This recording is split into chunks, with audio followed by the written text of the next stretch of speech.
heartbreak, boiling anger, paralyzing fear, lingering sadness. Why do we feel all this so intensely? Where does the deepest root of our emotional pain come from? If we could sit down for a coffee or tea with two of the greatest explorers of the human mind, one from the West, one from the East, and ask them this question, what would they say? Imagine this scene. On one side, Carl Gustav Jung, the Swiss psychologist, master of decoding dreams, archetypes, and the shadowy basements of our psyche. On the other, Siddhartha Gautama, the Buddha, the enlightened one who dedicated his life to understanding the nature of suffering and the path to liberation. The question on the table: Master Jung, Master Buddha, is the root of our pain the hidden shadow or our attachment to things? The debate promises to be profound. Jung starts, "It's your shadow." Jung, perhaps with a piercing gaze, might begin with, "Pain, my friend, often arises from what you refuse to be, from your shadow. These are all the parts of yourself you judge as bad, unacceptable, and sweep under the rug of the unconscious. Your anger, your envy, your fears, your laziness, your forbidden desires." The problem, Jung would say, is that the shadow doesn't just disappear. It remains there, working in the dark, sabotaging you, creating inner conflict, making you see in others the flaws that are actually yours.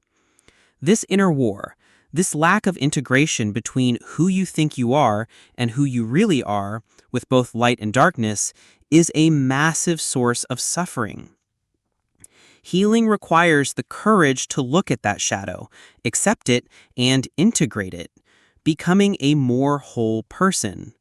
For Jung, pain is born from this inner division. Buddha replies calmly, "It's your attachment." Buddha, serene, would perhaps wait for Jung to finish and then say, "I understand your view on the complexities of the mind, but the fundamental root of suffering is even deeper and more universal. It is attachment. It is our insatiable thirst for wanting things to be different than what they are. We try to cling to pleasure and run from pain. We want everything to last forever in a world where everything is impermanent.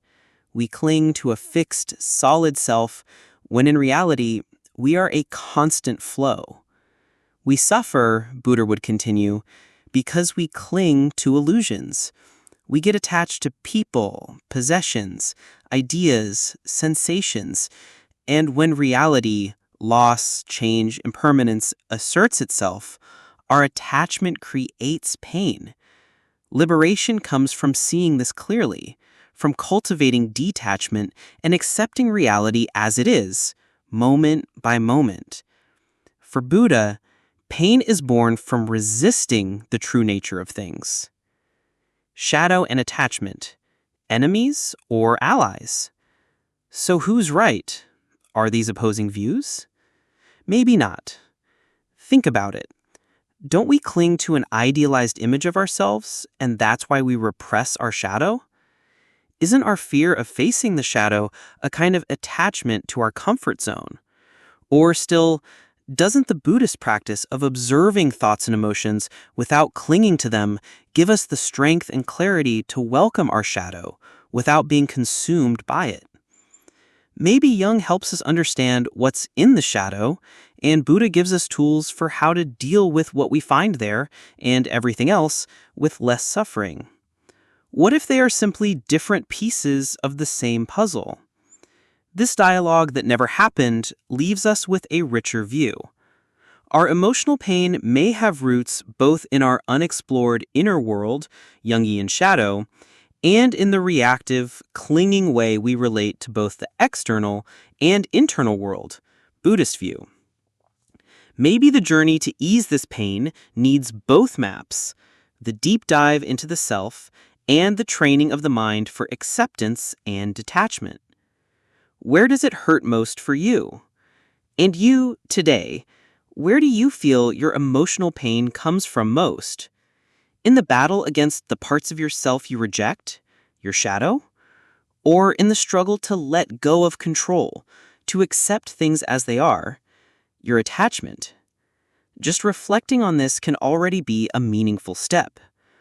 Tell us in the comments which of these ideas resonated most with you. If you enjoyed this exploration between psychology and Eastern philosophy, leave a like.